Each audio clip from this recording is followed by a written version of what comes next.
week for is all about choosing your own adventure. And you begin it with the Chinese proverb, a journey of 1,000 miles begins with a single step. So what do you mean by choose your own adventure, Ron? Well, when we look at depression, sometimes when people are depressed or not feeling well, they feel so overwhelmed. They think that, "Oh, I don't know which way to turn. I don't know what step to take." And really, what we talk about in interpersonal psychotherapy is that there's really four causes for depression. Either you're having a dispute with somebody that's meaningful to you, and you don't know how to negotiate those expectations and values, or you're going through a significant life transition. So you're going through, for example, you're going to university for the first time and you're losing your peer group, or you're moving, or you have a job transfer and or you're retiring. That can be very stressful. And you, again, your peer group, your friends, your colleagues, your relationship with them changes, and that can definitely have a negative impact on your mood. Another area is grief, unresolved grief. You've lost somebody, somebody has died, but you haven't really grieved their death, or you haven't had time to grieve their death. Think about all those soldiers, the police officers, the paramedics who deal with death, Right. you know, regularly, And and they just don't have the time. I'm Yeah. sorry, you also mentioned pets, when pets die too. Yes, for sure. And I mean, I've had that personal experience with my cat, which was very, very traumatic. And certainly, pets for some individuals are very, very close. They have a very close and meaningful relationship with them. So learning how to grieve those losses is important. And what's really important is not to do that in isolation. And that's unfortunately what happens a lot. So we get people to start opening out and reaching out, finding people who are sympathetic to their loss and talking to them, and then noting how they're feeling when they're going through that experience. So really, when we're talking about taking that first step, is it a transition that you're dealing with, that you're struggling with? Is it is it a grief issue? Is it your interpersonal style, which is always causing friction with other people? So it's really about choosing one of those areas and taking that first step in making some significant changes. Mm. And first step is to go get your book, right? It came, I think it Yeah. actually comes out today. It came out yesterday or today. Yes, Um, it's yeah. coming. It's out now. The book really is. It works wonderfully together with your therapist. But if you cannot get in to see an interpersonal psychotherapist because there may not be one in your region, this is a step-by-step guide. You can use this book in place of a therapist to really start moving forward and feeling better. Yeah. And the book again is called Feeling Better, Beat Depression and Improve Your Relationships with Interpersonal Psychotherapy. The authors Cindy Goodman Stolberg and, of course, Dr. Ronald Frey, who's been talking to us today. I have to say, you've got a wonderful, soothing voice, Dr. Frey. Oh, that's very sweet of you. That makes me feel happy when I hear that. A very quick final thought you'd like to leave our listeners with today. The final thought is to recall that in the relationships that you have around you, the only real constant is change. So it's important to sit down with those people that you love, to talk with them, to share your expectations and values, to see if you can come to consensus, and to move forward and not live in the past, because you can't change what's happened in the past, but you can certainly learn from it. You certainly shouldn't forget it, but you can learn from it, improve yourself, improve the relationships around you, and if you can do that, you will definitely feel better. And that's our ultimate goal, is to share that secret recipe with the general population. And thank you for sharing it with our listeners today. They can find out more about your work at interpersonalpsychotherapy.com. Interpersonalpsychotherapy.com. Dr. Ronald Frey, thanks so much for being with us. And thank you so much for the invitation. And we're going to take a quick break. When we come back, we'll be joined by Melanie Salvatore August and Fierce Kindness. Please stay tuned. You got to try a little kindness, just show a little kindness, shine your light for everyone to see. And if you try Next week on Conversations Live with Vicki St. Clair, Sarah Rule, a Tony Award-nominated playwright and 2 times Pulitzer Prize finalist. Her new book, Letters from Max, comprises a series of letters exchanged with her dying student. As his health declined, Max blossomed, and the letters they exchanged transformed Sarah's view on life, death, and the unexpected connections we make along the way. Tune in Monday at noon Pacific Time, Fridays at 6 a.m., and catch up on podcasts at conversationslive.net. Do you love wildlife? Then make a real difference by helping Paws care for sick and injured wild animals. Volunteers help feed and clean the animals until they are well enough to return to the wild. Sign up today and help save a wildlife. No experience necessary. All training is provided. Visit paws.org or call 425-787-2500.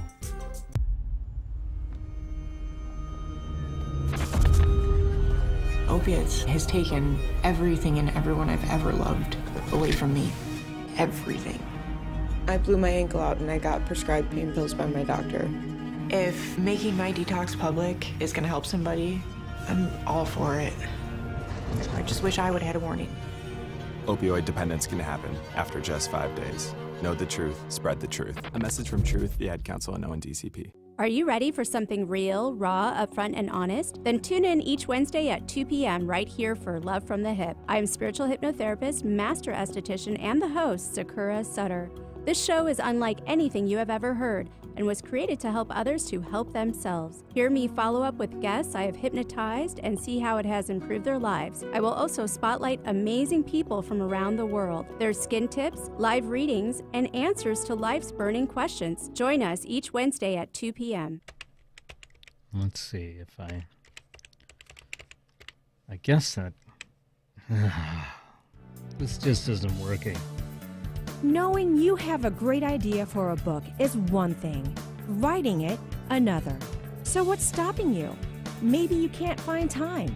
Maybe you don't know where to begin. Maybe you wrote a couple of chapters, then disappeared down a rabbit hole. Or maybe you'd rather someone else write it for you. Partnering with the right coach or ghostwriter can make all the difference between talking about your book and finishing your book. As an award-winning writer and strategic consultant, Vicki St. Clair's storytelling credits span from business, health, self-help, and memoir to New York Times and USA Today best-selling anthologies. Vicki partners with people just like you at the exact level you need, whether you need a little encouragement, editorial guidance, or full-blown ghostwriting and consulting services. If you're serious about telling the story you know is inside you, stop procrastinating. Let's get your story down on paper. Contact Vicki today. Email Vicki at VickiSt.Clair.com or call 1-800-495-7617. See more about Vicki and her work at VickiSt.Clair.com. Yeah, that could work.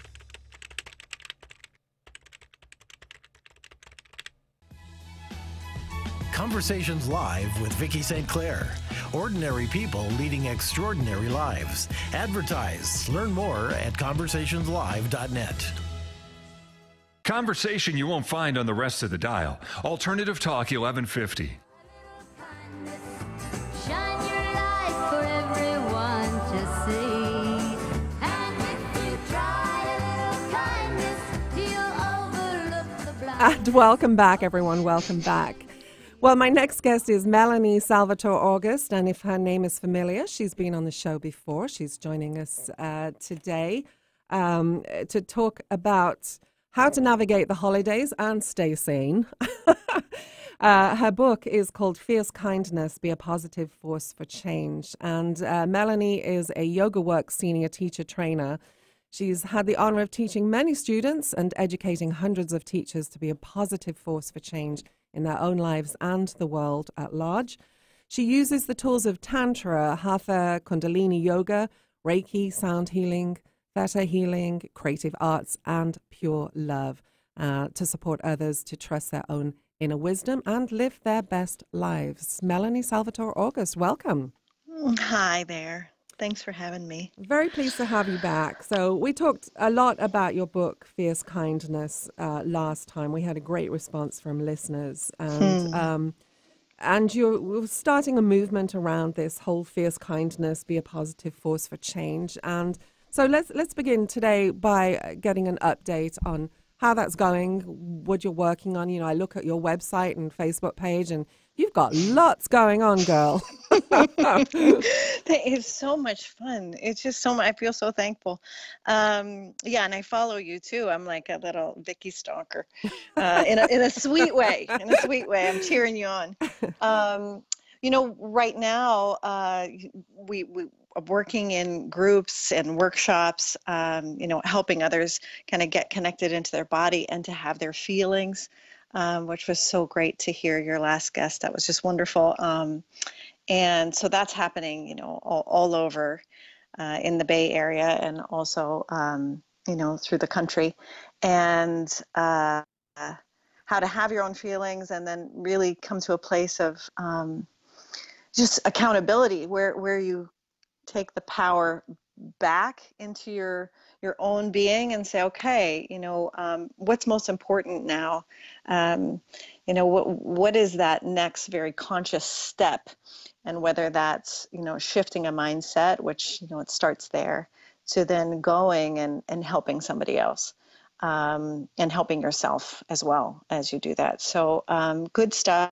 And we're in the school systems now. We're working with a couple different schools on what I call the C change curriculum. That's all C's, like a C, not SEE, like a C. You know, and it's about compassion. You know, really understanding what is compassion and courage and confidence, and how do you build that with consistency, and also what is cruelty. What is that aspect of feeling separated from love and others and feeling isolated, and what does that come out as, which I don't think is talked about a whole lot with kids. So there's lots of good stuff going on I feel super excited about. Right. And I think the world at large, we're seeing a lot more cruelty and a lot less compassion. Are you finding that people are more thirsty for compassion and learning for better ways to deal with things? I am. And it's really funny because, you know, I feel like the cruelty is advertised, but yet in my day-to-day experiences in the world, I see so much compassion. And so I feel like there is a well of it, a wellspring of it, and it's in each one of us. And so maybe it's not as far off as we think. Right. Right. You know. And I think if we're looking at the world largely from news reports, it doesn't matter who you follow. The old mantra, you know, if it bleeds, it leads, is true for all news organizations. Yeah. So, well, great to hear that things are going really well for you. So I want to kick off with something that's in your book that we didn't really talk about too much last time, because this is leading us into how we get through the holidays well. And you say that when you were 12 years old, you saw the bumper sticker, don't believe everything you think. And you say, in fact, you are not your thoughts, because we're often told we are our thoughts. You are not your thoughts. You are listening to your thoughts. So what do you have to say about that and how we put that into perspective?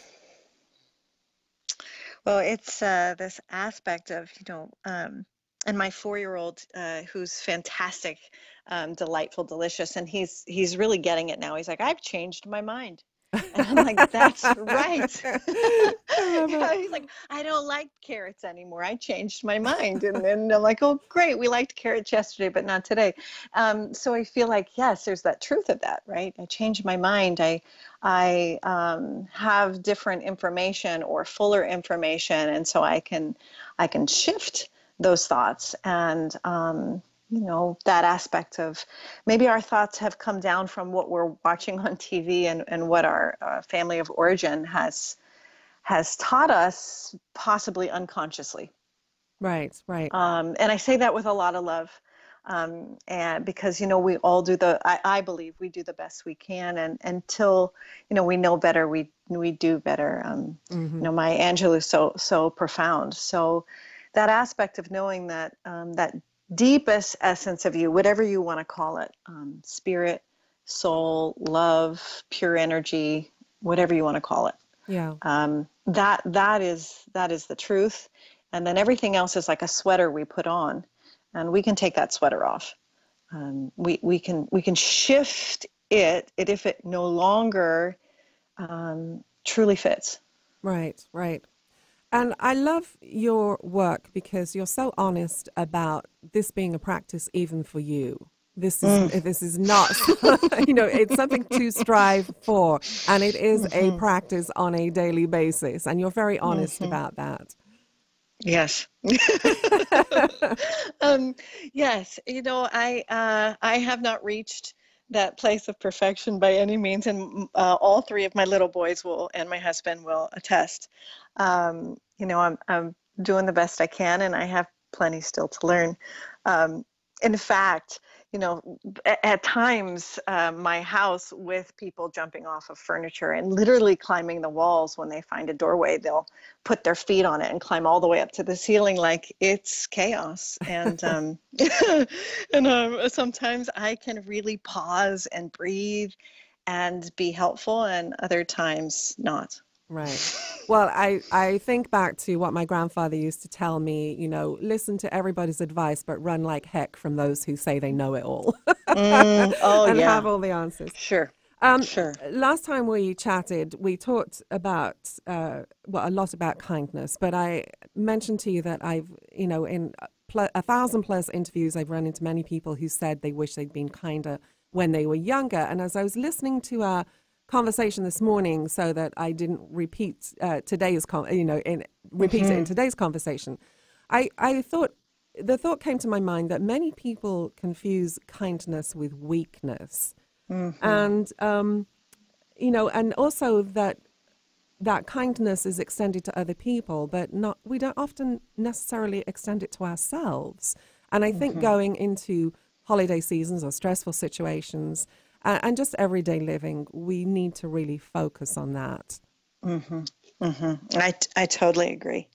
It's giving ourselves, I think of it as space. Space to feel, space to really ask ourselves, what do I need to show up present and kind? And to not overbook, to all those aspects. So I totally agree. And it's all an inside job.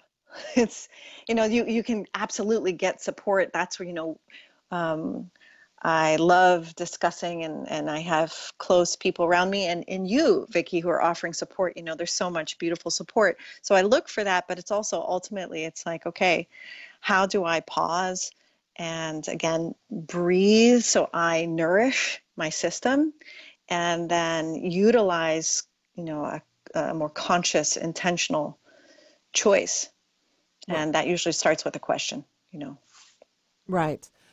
And just asking yourself, how do I choose?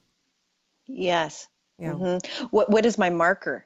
What is how am I valuing? What is the value system? And I feel like sometimes with the holidays, and I know we all have our own experience, but it's like thinking the value system is something that maybe somebody else put on you, or an expectation, right? It needs to be, I don't know, like the Food Network. It needs to be like this perfect picture, and that expectation and how that may run us.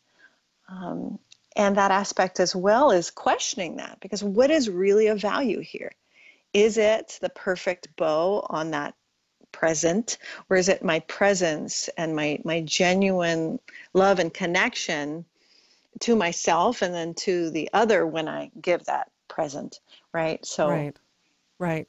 And we know from talking with Dr. Ronald Frey before we talked with you that expectations do nothing but set us up for failure if we over expect. We're going to take a quick break. My guest is Melanie Salvatore August. She is joining us via Skype today, and her book is Fierce Kindness: Be a Positive Force for Change. We'll be right back. You're listening to Conversations Live with Vicki St. Clair.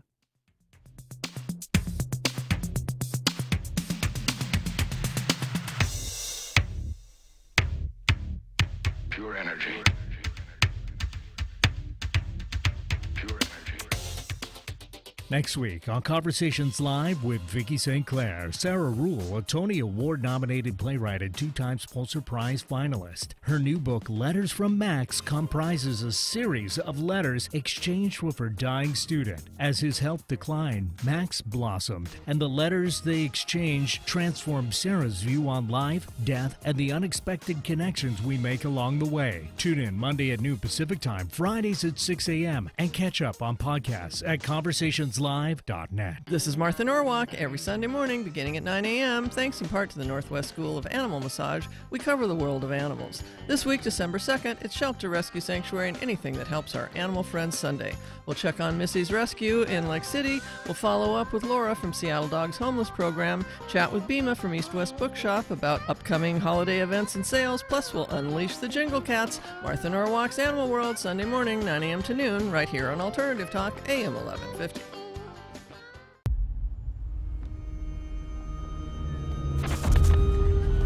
Opiates has taken everything and everyone I've ever loved away from me.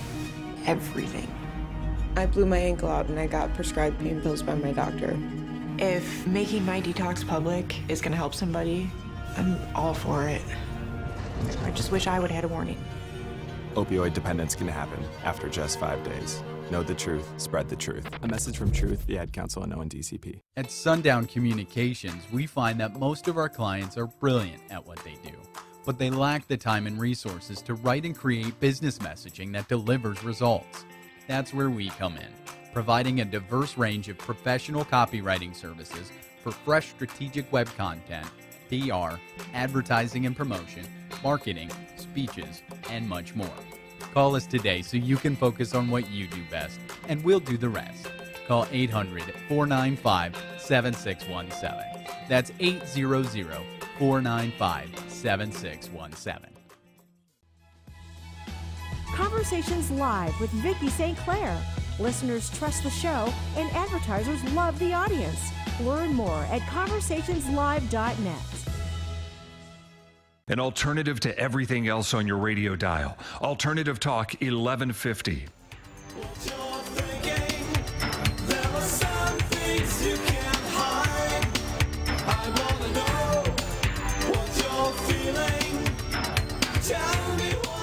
And welcome back, everyone. You are listening to Conversations Live with Vicki St. Clair, and my guest in this segment is Melanie Salvatore August.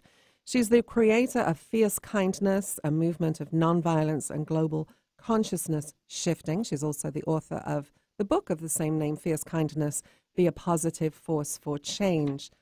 So I want to focus in this segment, Melanie, about getting ourselves ready mentally, emotionally for the holidays, because, you know, let's face it, we get all the physical stuff done, even if we run ourselves ragged. And oftentimes that's the problem. We have run ourselves ragged. And so I want to talk about how we get ready emotionally for this. And one of the things that I know you talk about is how to redirect ourselves. So if we're finding ourselves in a state of panic or chaos or just sheer frustration, you have this method you call PBA. Explain that to us, if you would. Well, you know how there's PBJ, like Right. a peanut butter and jelly. This is PBA. And in its simplest form, right, it's to pause. It's just to stop wherever you are, which I know can sound easy and can be hard, can be difficult to do. So you pause and then breathe. And then the A can be lots of things, but I see it as an appreciate, right? And that aspect first, to just appreciate whatever is happening, right? To not deny it, not shame it, just appreciate it. Okay, I'm having lots of feelings right now. Let's put it in that kind of minimal way. Right. And then to, I'll call it ground, or to feel your feet or your seat. So wherever you are, if you can get to your feet, plant them on the ground, feel them, appreciate them. And that actual step of feeling whatever the body's feeling, and feeling it onto something stable will bring you ideally into the more present moment. And in that present moment, it will give you some space. So we won't need to be worried about what just happened or what happened years ago, whatever is kind of charging you up. And we don't need to be worried about what we need to get to in the future, but we're right here. Right. And then repeat that, continue to pause, continue to breathe. And then there's a branch off of that, you know, once you kind of come into the positive, the present moment, then to start to look. I mean, I think of maybe being at actually at a gathering with family or others, and maybe feeling just very stimulated, emotionally stimulated, or maybe to use it gently, the word triggered. You know, where is their good stuff going on? Where is their love? Where can you pull back a little bit and say, okay, you know, I'm enough. It's okay. They're doing the best they can. I'm just going to make some space from them. Right. Or the situation, right? In the same way, kind of appreciate and look for something good. You know, when I start to move out of that kind of immediate situation of like, oh, you know, sweat's coming down the side of your brow as someone says something, whatever, to you. And in that way of like appreciating that it may not have anything to do with you, right? Whatever it is that could be making you excited, that whatever they said or they did, that, you know, not to take it personal. And that aspect as well of, you know, appreciating that if you do have that ability, time and space, I'm thinking of like cleaning and doing all the cooking, whatever, you're not now in the immediate space of a gathering, to know that you can appreciate your own space and time. Ask yourself, you know, what is important now? What do I value now? And then say no. Set up a loving boundary, lovingly say no to anything that is not, excuse my language, a hell yes. Right. Right. Right. Right. And start to make space for yourself in that way, so you can continue to feel and make decisions that support you. So, you know, the pausing is an immediate pause, but also maybe like pausing your calendar. You know, maybe know that, okay, I have all these parties, all these events coming up. I'm going to put in a couple no thing days, you know, nothing in there. And I'm gonna make space for myself to pause and breathe that day. I actually love those days on my calendar, and I color code them in pink. Do you really? Oh, I'm not surprised. I'm not surprised that you do. Yes, yeah, me too. I must have them for my own sanity and also for the health of my family. Right. Well, there's a saying in your book, which, and this is a beautiful book, Fierce Kindness. I've actually given this as a gift to several people, but Thank you. There's a saying in here: silence is almost always appropriate. We don't have to respond to everything, right? And then in parentheses you say, until it is not, and then it is time to consciously lead. So just share some thoughts on that, if you would, because, you know, I think it was Jung who said, you know, no matter how evolved, if you think you're really evolved, go spend some time with your family. Yeah. You know? Yes. It's and I have to credit my special and sweet mom.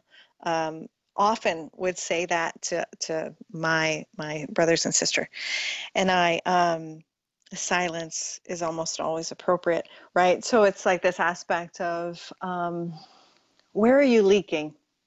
I call them leaks, energetic leaks, where we I also call it throwing yourself under the bus. That's one of my personal leaks, you know, where I'll just start to get nervous and say, well, then I did this and I'm kind of stupid or whatever I am. And I just throw myself right under the bus, right? So where is our language leaking our energy? kind of undermining us in any way and adding to a feeling of overwhelm. I do feel like holidays and overwhelm go hand in hand. So that aspect of like, okay, if I can just seal that leak, I don't need to respond. I don't need to take this, whatever it is personally, and then I don't need to respond or fix, or there's many things that we could do with our words until I'm very intentional. And when it's that time, it's like, oh, it's time, I must speak. Right. I like that you added, we don't have to fix. We've only got 30 seconds left here, but I like that you said we don't have to fix everything that's wrong, because I think that's often where our conflict comes in. So very quick, 10 seconds you'd like to leave our listeners with today, Melanie. Just lovingly bring the power back into your experience, right? And just take that into your experience by pausing, by breathing, by saying, oh, well, letting things go, right? You don't have to fix everything. It's a perfect aspect of that. And know that it's a practice. Right. You're not going to get it perfect, and that's okay. Just keep trying. Melanie, thank you so much for being with us. Really appreciate it. Thank you. My guest, Melanie Salvatore August, her book, Fierce Kindness, Be a Positive Force for Change. And you can find out more about Melanie and the amazing work she's doing at melaniesalvatoreaugust.com. And we're right at the end of our show. We pushed it to the end. You can find me at conversationslive.net or 800-495-7617 or info@conversationslive.net. We'll see you next week. Until then, live well, live strong.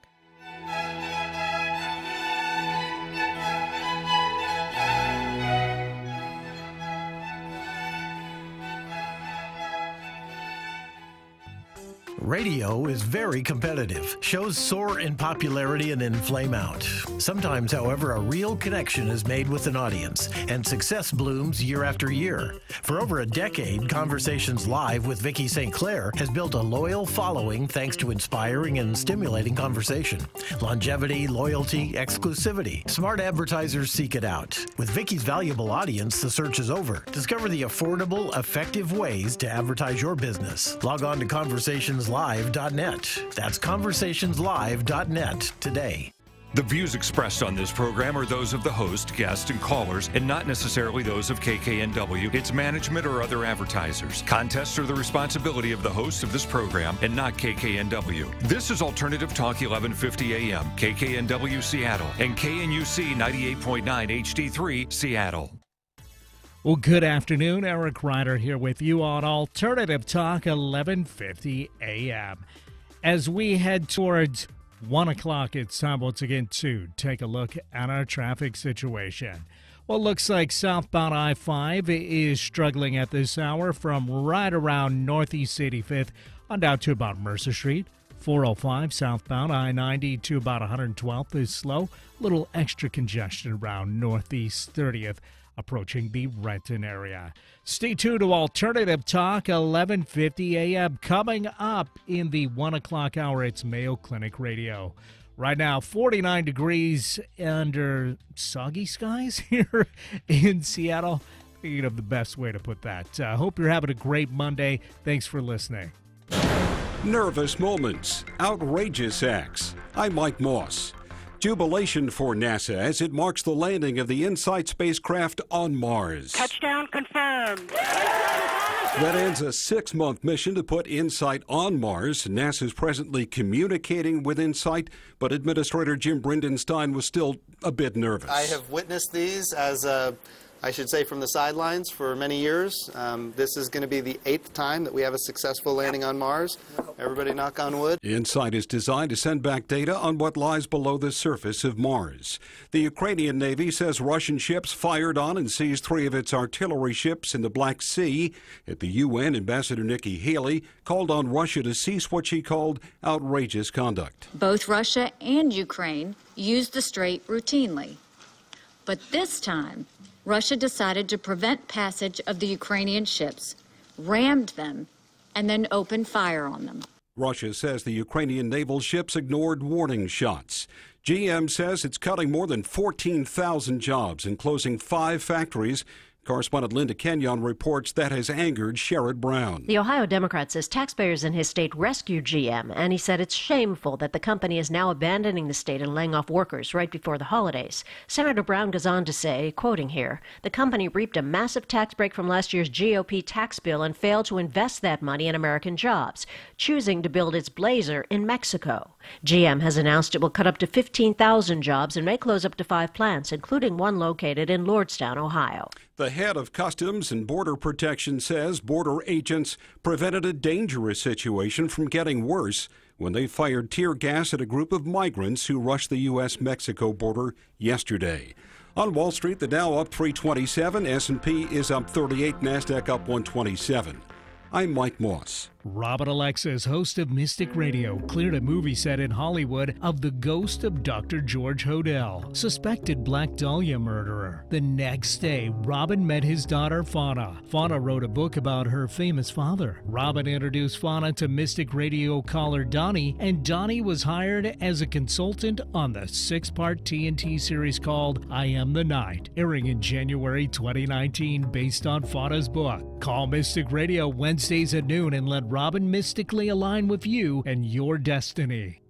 Good afternoon, Eric Ryder here with you on Alternative Talk, 1150 a.m. Time now for a quick look at our weather outlook. Looks like this rain hanging around through the night. We'll see a low around 51 for a Tuesday. We're expecting showers and a high near 54. Going to be breezy as well. And we're going to see a low around 46. For Wednesday, looks like a good chance of showers, but also partly sunny at a high near 51. The views expressed on this program are those of the host, guest, and callers, and are not necessarily those of KKNW, its management, or other advertisers. This is Alternative Talk 1150. From the studios of the Mayo Clinic News Network, this is Mayo Clinic Radio, exploring the latest developments in health and medicine and what they mean to you. Welcome, everyone, to Mayo Clinic Radio. I'm Dr. Tom Shives. And I'm Tracy McCray. Pancreatic cancer begins in the tissues of your pancreas, which lies horizontally behind the lower part of your stomach. Unfortunately, pancreatic cancer typically spreads rapidly to nearby organs, and it's seldom detected in its early stages. On today's program, we'll discuss pancreatic cancer with a Mayo Clinic expert. Unfortunately, most patients don't develop symptoms until the tumor is large enough, and at that point in time, the cells that are capable of spreading have already spread. If the tumors arise in the head of the pancreas and near the bile duct, those patients can present somewhat earlier. Tumors in the body and the tail of the pancreas typically aren't diagnosed till late. Also on the program, understanding tumor ablation and biopsies for prostate cancer, along with this week's health and medical news right after this. If you're like most people, you've probably got something positive to share with the world. Maybe it's your expertise, like psychology or real estate or the intuitive arts. Maybe it's music or helping animals. Whatever it is, it's uniquely yours. Alternative Talk 1150 can help you get it out there with your very own show. So how do I know this? I've had my own show now for nearly 2 years. It's all about animal rescue. Give me a call. I'm Marilyn Milano. Call me at 425-653-1024. That's 425-653-1024. And let's talk about your dream show. Wondering what's on next on Alternative Talk 1150? Check out 1150kknw.com.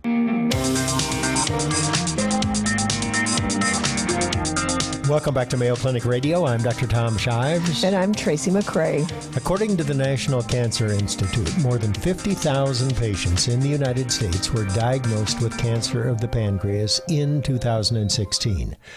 The pancreas is an organ that lies behind the lower part of your stomach, deep down inside. And its job is to secrete enzymes to help with digestion and hormones that help manage your blood sugar, and that would be insulin. It's an important organ with several important jobs. Unfortunately, cancer can develop in the pancreas, and when it does, it typically spreads rapidly to nearby organs, and it is seldom detected in its early stages. While pancreatic cancer ranks as about the 10th most common cancer, it's the 3rd most deadly. Only 7% of those diagnosed with pancreatic cancer live more than 5 years after their diagnosis. But new cancer drugs and new, more aggressive treatments are offering some hope to pancreatic cancer patients. Here to discuss is Mayo Clinic General Surgeon and pancreatic cancer expert, Dr. Mark Trudy. Dr. Trudy, thanks so much for being with us. Thanks for having me.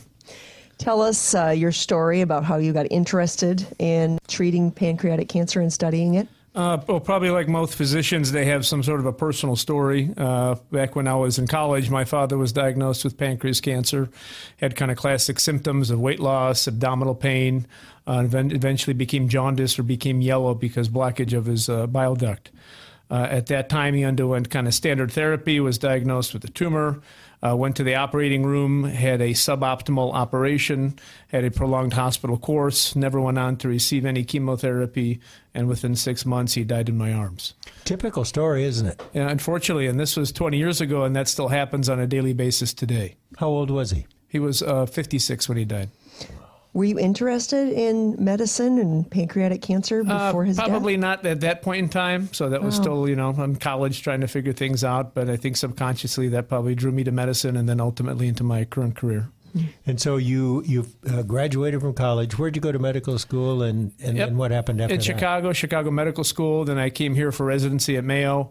After I finished my general surgery residency, I went to MD Anderson in Houston for a 3-year surgical oncology fellowship where I focused in pancreas and liver tumors. And then I was recruited back here as a hepatobiliary and cancer surgeon. MD Anderson, is that a good place? Did you have a good experience? Yeah, it's a great place to train. You bet. It's almost as good as here, isn't it? Almost. He's always given the needle. He can't help it. Yeah. So what causes pancreatic cancer? Have we figured that out yet? No, not quite. Unfortunately, the majority of cancers of the pancreas are sporadic, so there's no particular cause. There are some risk factors. Smoking is probably the biggest risk factor. There's a small percentage of patients that can have a higher risk of pancreas cancer. So they either inherit some genes, so patients with BRCA mutations, those are associated with breast and ovarian cancer. Some patients with Lynch syndrome, and there's a subset of patients who have a hereditary form of pancreatitis that markedly increases their risk. But in general... What syndrome? Sorry?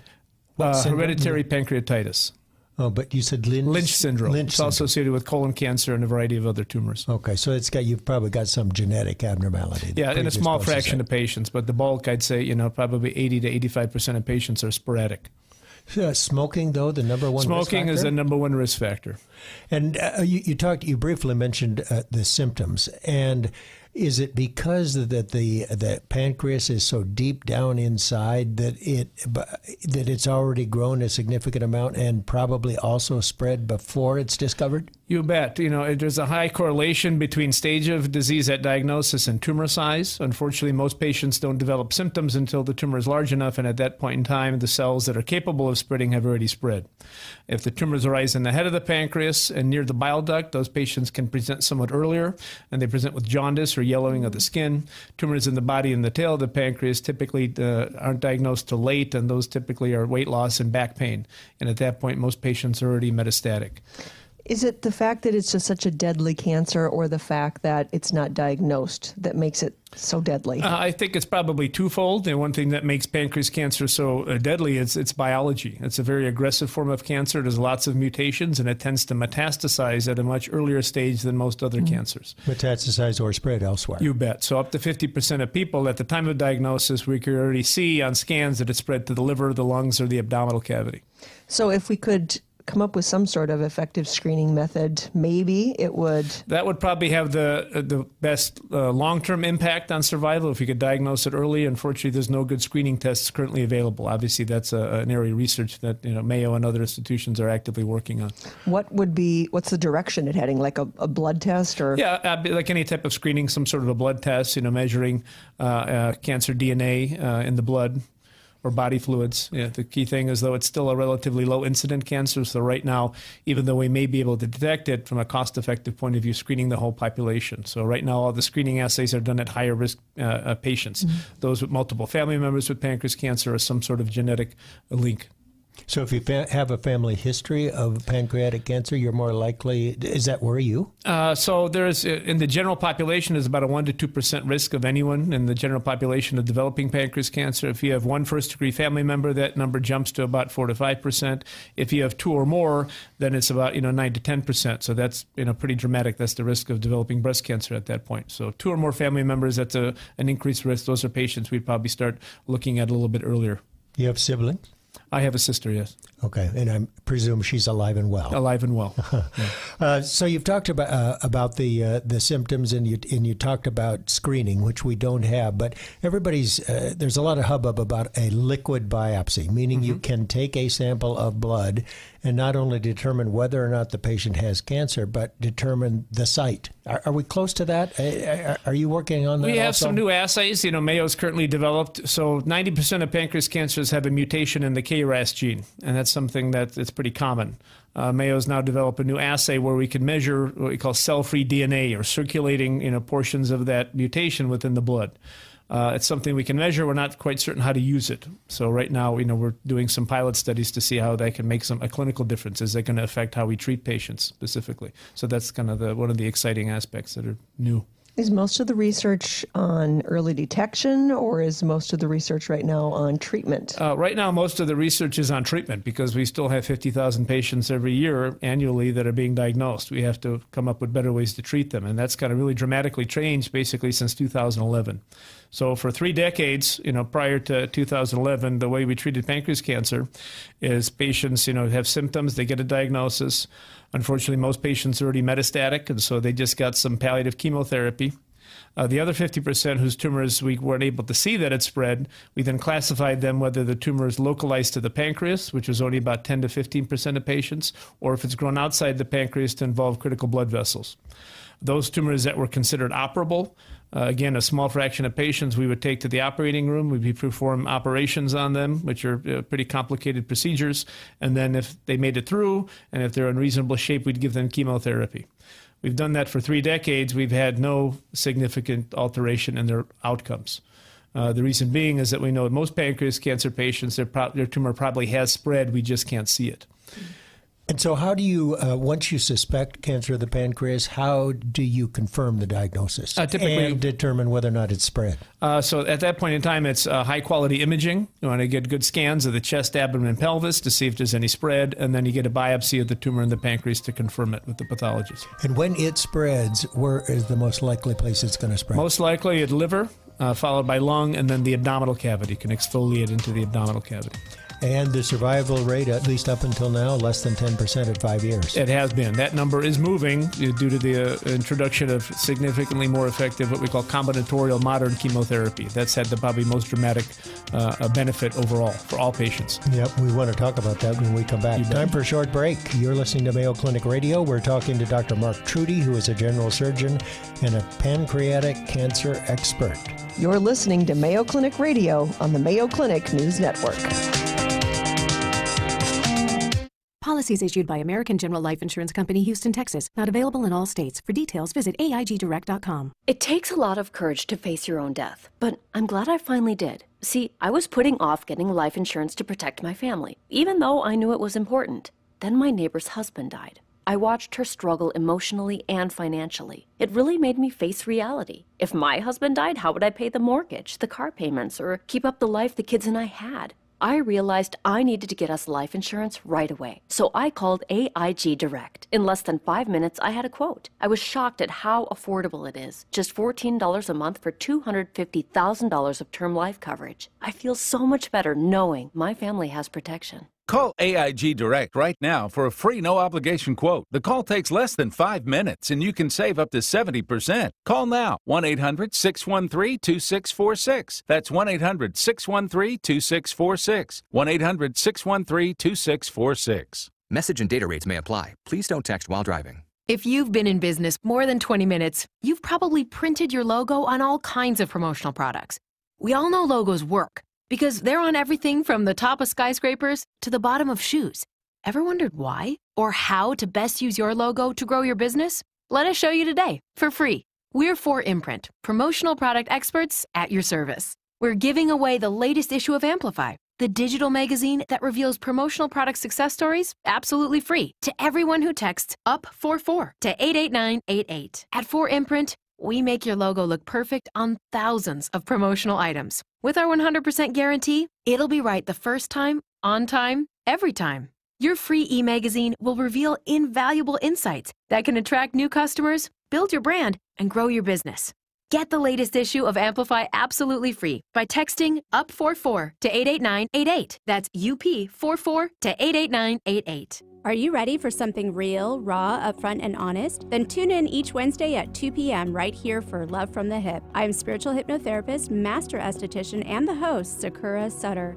This show is unlike anything you have ever heard and was created to help others to help themselves. Hear me follow up with guests I have hypnotized and see how it has improved their lives. I will also spotlight amazing people from around the world, their skin tips, live readings, and answers to life's burning questions. Join us each Wednesday at 2 p.m. You found us.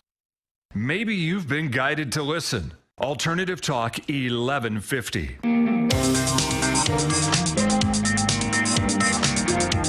Welcome back to Mayo Clinic Radio. I'm Dr. Tom Shives. And I'm Tracy McRae. We are talking with Dr. Mark Trudy. He is a general surgeon at the Mayo Clinic, Rochester, Minnesota, and also a pancreatic cancer expert.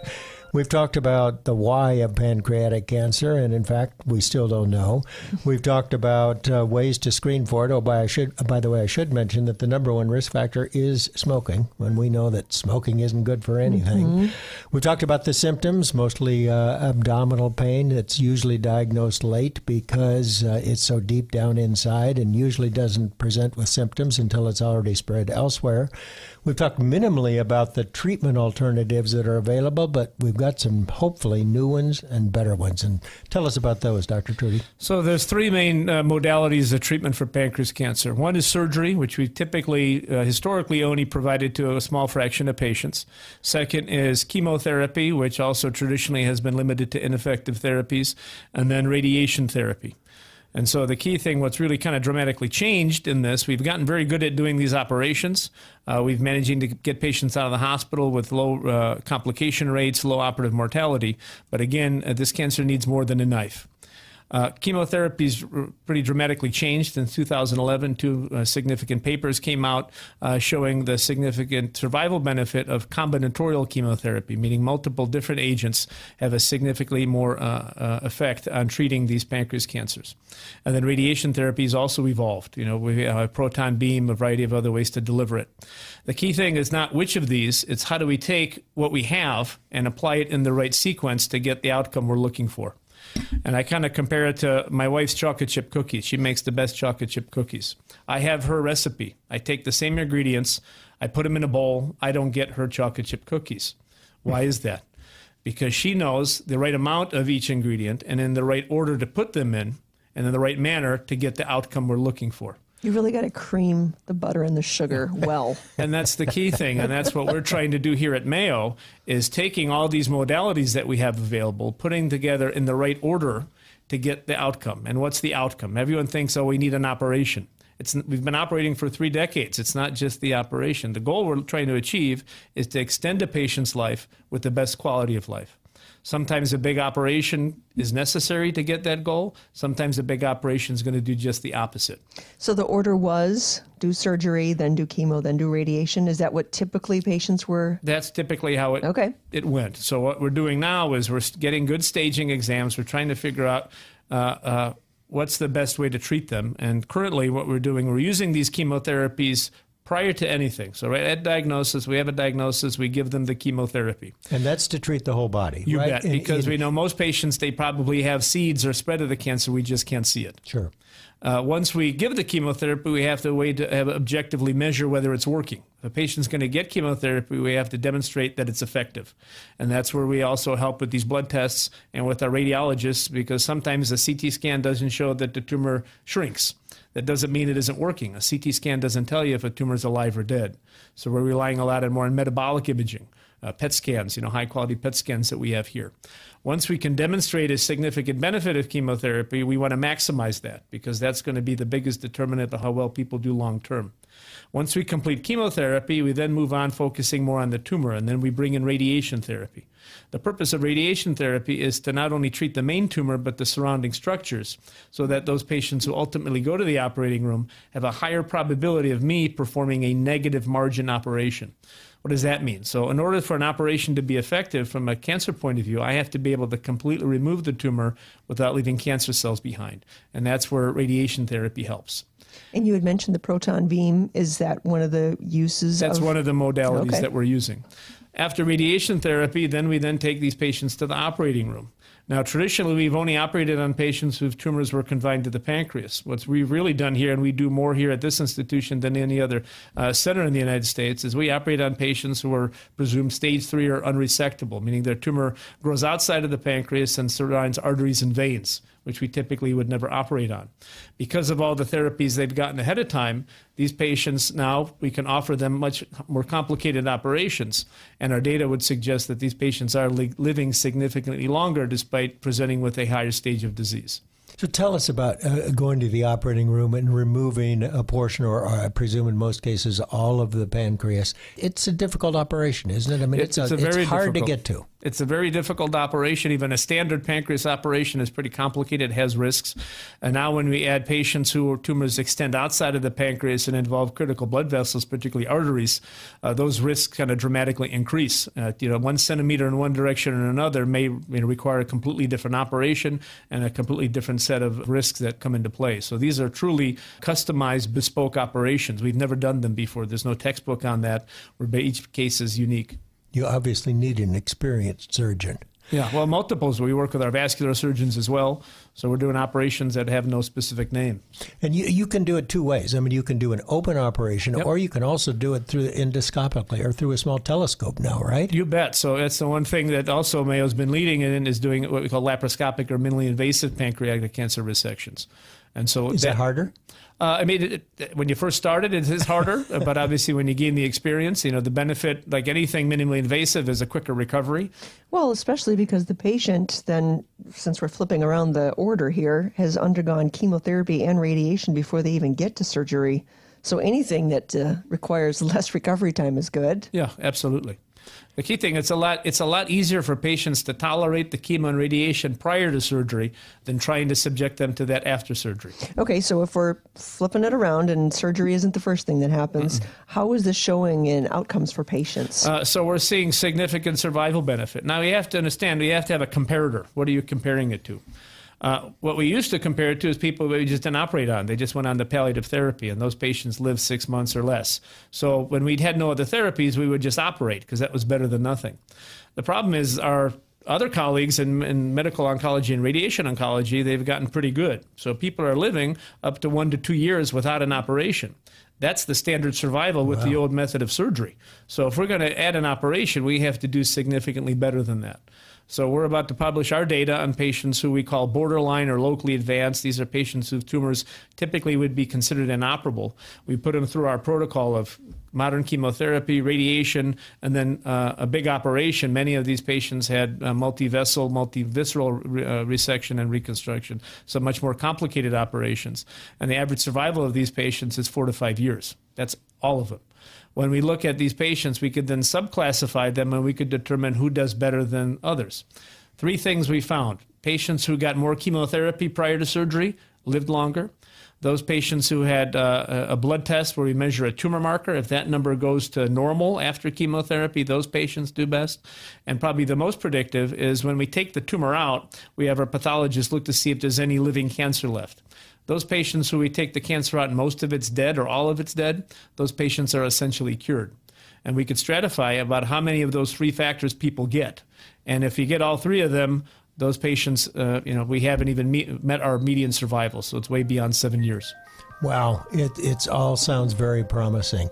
It's a cancer that none of us want. What's the average age of the person who gets cancer? The average age is 71. Yeah. 71. But we're seeing even younger and younger patients, 40, 50 years old. So. Well, there is hope. And thanks so much for sharing all that information with us. And best of luck to you and your colleagues. Thank you. All right, Dr. Mark Trudy, general surgeon, pancreatic cancer expert. Thanks so much for being with us. Thank you. Still to come on Mayo Clinic Radio, Dr. John Everett joins me as co-host. We'll learn how tumor ablation can be used to treat some cancers. And later on in the show, what you need to know about biopsies for prostate cancer. Coming up, the latest health and medical news with Vivian Williams. You're listening to Mayo Clinic Radio on the Mayo Clinic News Network. NASA has successfully flown the InSight lander onto the surface of Mars. Touchdown confirmed. NASA engineers broke out in applause as the great news was beamed back to Earth live. Now they await information from InSight as it explores what lies below the surface of Mars, perhaps determining if there is water to sustain life on Mars. UN Ambassador Nikki Haley is calling the Russian Navy seizing of 3 Ukrainian Navy ships outrageous. It is an arrogant act that the international community must condemn and will never accept. Russia says it took the actions after the Ukrainian ships ignored warning shots. Former Trump campaign foreign policy advisor George Papadopoulos has started his 2-week prison sentence. He pleaded guilty to lying to federal agents about his interactions with Russian intermediaries in the 2016 presidential campaign. I'm Mike Moss. Good afternoon, Eric Ryder here with you on Alternative Talk, 11:50 a.m. Time now for a quick look at our weather outlook. Looks like this rain hanging around through the night. We'll see a low around 51 for our Tuesday. We're expecting showers and a high near 54. Going to be breezy as well. And we're going to see a low around 46. For Wednesday, looks like a good chance of showers, but also partly sunny at a high near 51. Share your talents with other Alternative Talk listeners. Host your own show. Learn more at 1150kknw.com.